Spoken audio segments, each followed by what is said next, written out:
નમસ્કાર મિત્રો, job Sarita YouTube channel પર આપ સૌનું ફરીવાર એક નવા વિડીયોમાં દિલથી સ્વાગત કરું છું। મિત્રો, આજે આપણે આ વિડીયોમાં જોવાના છીએ કે આર્મી દ્વારા જે નવી ભરતી બહાર પાડવામાં આવી છે તેનું ફૂલ નોટિફિકેશન જોઈશું અને બધી માહિતી મેળવીશું। તો તેમાં તમારે દોડવાનું પણ નહીં રહે, સેલરી પણ સારી મળવાપાત્ર રહેશે। એજ્યુકેશન ક્વોલિફિકેશન છે તે 12 પાસ, ગ્રેજ્યુએશન, પોસ્ટ ગ્રેજ્યુએશન છે તે આપણે ડિટેલથી આ વિડીયોમાં જોવાના છીએ। એજ લિમિટની વાત કરીએ તો 18થી લઈને 36 વર્ષ સુધીની એજ લિમિટ છે। ઓલ ઇન્ડિયાના કેન્ડિડેટ આ ભરતી માટે એપ્લાય કરી શકે છે। તો મિત્રો, આ વિડીયોમાં આપણે આ જે ભરતી બહાર પાડી છે તેનું ફૂલ નોટિફિકેશન જોઈશું। જો તમને આ વિડીયો પસંદ આવે તો વિડીયો લાઇક કરજો, શેર કરજો અને આપ આ ચેનલ પર પહેલી વખત આવ્યા હોય તો ચેનલ સબસ્ક્રાઈબ કરી લેજો, જેથી આવનાર નવા વિડીયોની માહિતી આપ સુધી પહોંચી શકે। તો હવે આપણે તેનું નોટિફિકેશન જોઈશું। તો મિત્રો, આ ભરતી છે એ બહાર પાડનાર સંસ્થા છે તે છે આર્મી વેલફેર એજ્યુકેશન સોસાયટી એટલે કે AWES દ્વારા આ ભરતી બહાર પાડવામાં આવી છે અને આર્મી સ્કૂલ માટે આ ભરતી કરવામાં આવનાર છે। તો તેમાં આપણે પોસ્ટની વાત કરીએ તો 3 પોસ્ટ ઉપર ભરતી થવાની છે, જેમાં PGT, TGT અને PRT। આમાં આના ઘણા બધા વિષયો સબ્જેક્ટ છે તે આપણે નોટિફિકેશનમાં જોઈશું। તો વિડીયો તમે પૂરેપૂરો જોજો, તેથી તમને બધું સમજમાં આવી જાય। હવે એપ્લાયનો મોડ જોઈએ તો તે ઓનલાઈન છે, તમારે ઓનલાઈન જ અરજી કરવાની રહેશે। કોણ કોણ એપ્લાય કરી શકે છે? તો ઓલ ઇન્ડિયાના બધા કેન્ડિડેટ આ ભરતી માટે એપ્લાય કરી શકે છે જેના પાસે લાયકાત હોય। તો હવે આપણે સિલેક્શન પ્રોસેસની વાત કરીએ તો પહેલાં તો સ્ક્રીનિંગ એક્ઝામ રહેશે, ત્યારબાદ ઇન્ટરવ્યૂ અને તમારી પાસે જે કોમ્પ્યુટર સ્કિલ હોય તેની ટેસ્ટ તમારે આપવાની રહેશે। ત્યારબાદ આપણે સેલરીની વાત કરીએ તો સ્કૂલના નિયમ પ્રમાણે જે સેલરી હોય તે મળવાપાત્ર રહેશે। જોબ લોકેશનની વાત કરીએ તો આર્મી સ્કૂલનું ઘણું બધું લિસ્ટ છે જે આપણે નોટિફિકેશનમાં જોઈશું, તેમાંથી તમને આઈડિયો આવી જશે। ત્યારબાદ હવે એજ લિમિટની વાત કરીએ તો 40 વર્ષ સુધીની આમાં મેક્સિમમ એજ હોય તેને એપ્લાય કરી શકે છે અને એજ રિલેક્સેશન છે તે મળવાપાત્ર રહેશે। ત્યારબાદ હવે આપણે આગળ જોઈએ તો હવે આ એપ્લિકેશન કરવા માટેની ફી છે તે જનરલ OBC માટે 385 રૂપિયા છે, ST SC માટે પણ 385 રૂપિયા ફી ભરવાની રહેશે।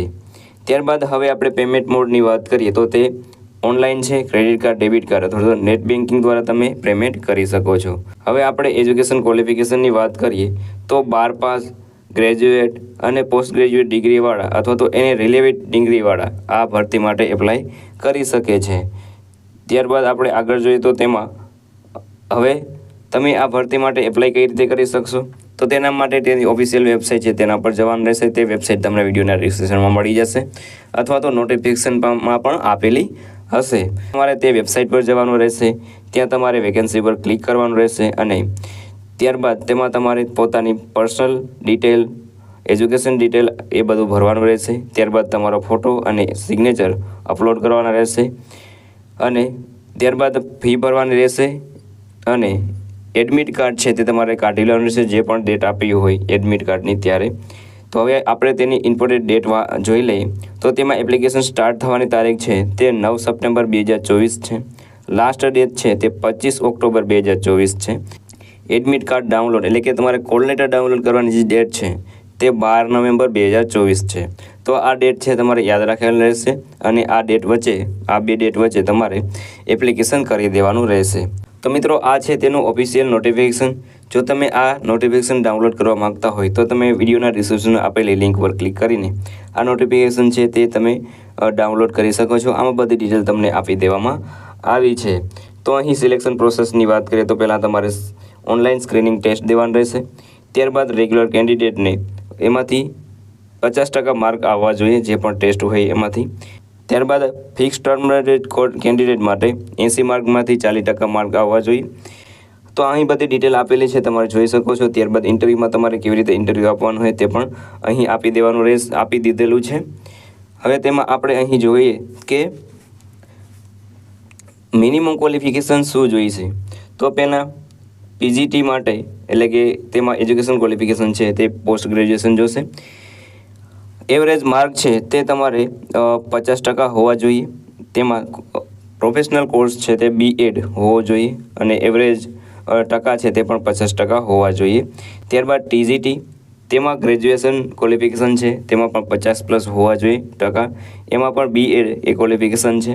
ત્યારબાદ PRT તેમાં ગ્રેજ્યુએશન છે, 50% તમારે એમાં એવરેજ ટકા હોવા જોઈએ. એજ્યુકેશન ક્વોલિફિકેશન છે તે જોઈ શકો છો. ત્યારબાદ હવે આપણે નીચે જોઈએ તો અહીં બધી ડિટેલ આપી છે, તમે જોઈ શકો છો. આપણે તેમાં વધારે કંઈ નહીં જોઈએ. અહીં અગત્યની તારીખો પણ તમે જોઈ શકો છો. રજિસ્ટ્રેશન ક્યારે કરવાનું રહેશે, admit card, examination, reverse date અને પબ્લિક ઓન રિઝલ્ટ પણ તમને અહીં આપી દેવામાં આવે. તે 10 ડિસેમ્બરે તમને રિઝલ્ટ આપી દેવામાં આવશે. બધી ડિટેલ આ નોટિફિકેશનમાં આપેલી છે, તમારે એકવાર વાંચી લેવાની રહેશે. હવે આપણે જોઈ લઈએ કે કઈ સ્કૂલમાં વેકેન્સી છે. તો મિત્રો ગુજરાતની પણ 2 એવી સ્કૂલો છે જેમાં વેકેન્સી છે.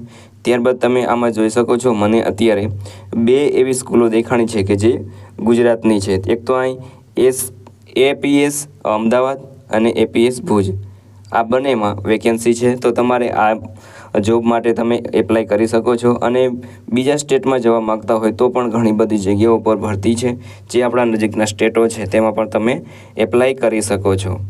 તો મિત્રો, આ હતું આજનું નોટિફિકેશન. જો તમને આ વિડીયો સારો લાગ્યો હોય તો વિડીયો લાઇક કરજો, શેર કરજો, અને આ ચેનલ પહેલી વખત આવ્યો હોય તો ચેનલ સબસ્ક્રાઈબ કરી લેજો, કારણ કે આવા જ ભરતીના વિડીયો હું અપલોડ કરતો રહું છું, તો તમને તે મળી શકે. તો આ સાથે આજનો વિડીયો પૂરો કરું છું. મળીએ નવા વિડીયોમાં નવી ભરતી સાથે. ત્યાં સુધી bye, thank you, take care.